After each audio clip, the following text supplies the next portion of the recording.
Is the attorney general who got Donald Trump to the tune of about $500 million having too much fun online at his expense? Well, let's take a look at how this has worked out on Twitter. So when the civil fraud judgment against Donald Trump was initially announced, AG Tish James, who you saw in that picture, posted this on Twitter, saying, "In a massive victory, we won our case against Donald Trump for engaging in years of incredible financial fraud to enrich himself." All of that is true. They all owe over $450 million. Okay, so nothing to see here. Very normal announcement, but that's not actually where it stopped. So go back to a few days ago, and she'd posted this on the 23rd.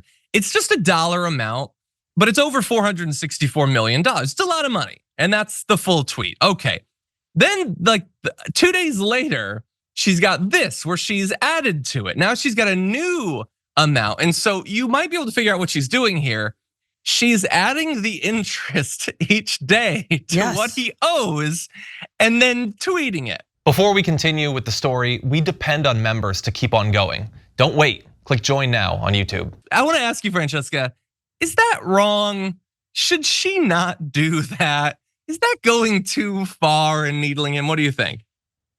I actually appreciate that for once, like someone who isn't on the far right is participating in some of the trolling that the far right does, but trolling for good and trolling. I mean, look, she's just reminding him, maybe she should have created like another account that was like, Trump, New York, civil penalty, whatever, like counter.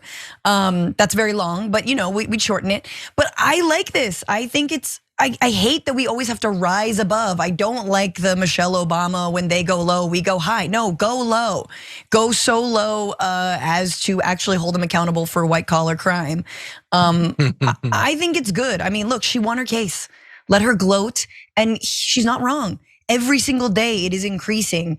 And he's just hoping that he wins re-election or an election, re-election, whatever, in order to stay out of jail and in order to avoid paying this, which I don't even know if you could do that. Yeah, no, I don't think so. It's a state level thing, it's a civil thing. I don't think that he could. So she certainly can post this. It's factually accurate. I appreciate a fact actually appearing on Twitter these days. It's sort of weird. Those are still allowed.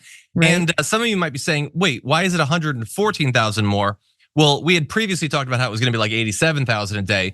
But remember, he has to pay more than the actual amount while the appeal goes. So the bond is for more than the actual amount. So $114,000 a day is a lot of money. But that said, I will just throw out there, disagree with me if you want, dear world.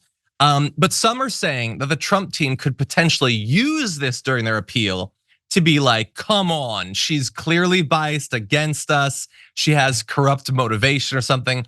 I don't know if that makes sense legally, and neither does Alina Habba, because neither of us really know the law.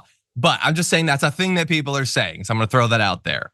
And about that money, by the way, so last Friday, Judge Arthur Engoron is like, you gotta pay the amount. I'm formally saying you're paying the amount, and it's $453.5 million. That's a lot of money. So we ordered him to pay that. 100 million of that being interest. Damn, that's how they get you with the interest, America. Truly.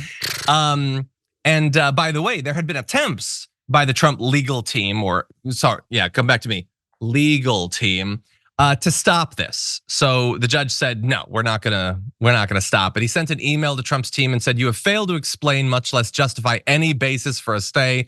I am confident that the appellate division will protect your appellate rights, which I just love this. It feels like a stab in the back, sort of whisper in the ear quote. But at the same time, a judge also declined to grant a stay of the defamation verdict. So in both cases, it's like, no, you have to pay your bills. And Alina Habba had been trying to say that it should be stayed because when they do the appeal, it's going to reduce, if not eliminate, the amount of the judgment, which is once again wishful thinking standing in for legal expertise from Alina Habba. That's not actually how it works. But before you comment, I just want to throw out, actually, we're probably gonna have to move on. I apologize, but they have formally appealed the civil fraud lawsuit. We knew it was coming, but they've formally appealed it. And that also means they do now have to pay. Okay, that was one of the things that's gonna trigger it. So they have to actually pay. Super final point? No, I mean, yeah, just keep digging the hole. That's a lot of money, man. It's a lot of money. That's like 550-ish million, more than $500 million. That's gonna sting.